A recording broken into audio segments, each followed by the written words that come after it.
ขออนุญาตค้นขึ้นกับมันตัวนี้ บอกเขายังประทันเจ้าด้วยนะขออนุญาตคนขออนุญาตคอยเห็นอย่างยังวะ ลืมขึ้นเพราะว่าขออนุญาตคนนั่นนี่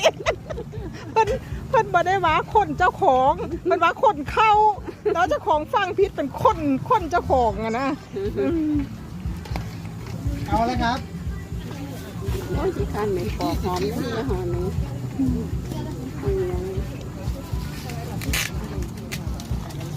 กันมันตะบัดเล่นใส่ บอกญาไปเองอย่างบันเลิงชัย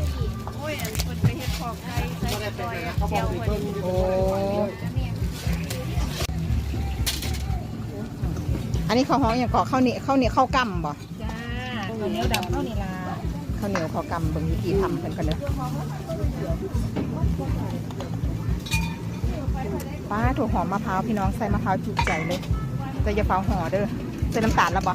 เจ้าสีเอสให้ไผ่นี่เอสให้ค่อยบ่โอ้ให้เพิ่นก่อนเดี๋ยวค่ะบ่เป็นอย่างเดียว ข่อยมักก่อนเจ้าทายอยู่นี่ ได้บ่เป็นอย่างบ่มีปัญหา อันนี้บ่กินแต่ว่าตากันได้มา เขาบ่รู้หั่นนะว่าข้าวเหนียวดำเนี่ยเขามันบ่น่ากินนะแต่ว่าเฮานี่เฮ้ยของแซ่บ มันมีประโยชน์ก็ โอ้ ค่ะ เบิดเมือง มันเป็นสารต้านอนุมูลอิสระ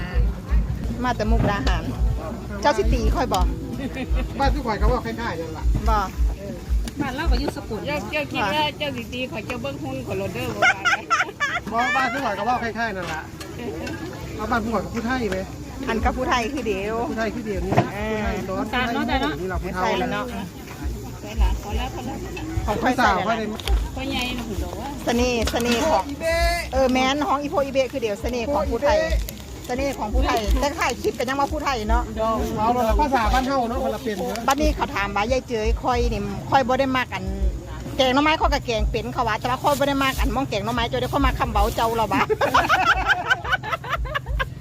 ภาษาแกงหน่อไม้ข้อยกับแกงเป็นเราว่าแต่ว่าค่อยจะเบิ่งเจ้าเพราะว่าค่อยมาคำเบาเจ้าเราบ่าบัดนี้เขามักหลายมองคำว่าเขาเบื่อนี่ล่ะ อันที่ทั้งที่ว่าพักตะแง่ไม่พักนี่ ได้ง่ายหลายเด้อค่อยเป็นคนมักโอนขันบ่หวานเขาบ่กินซำเดเอ่ย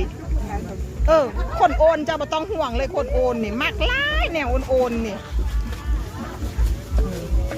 มีการบอกให้เพิ่นซื้อน้ำตาลกันไหม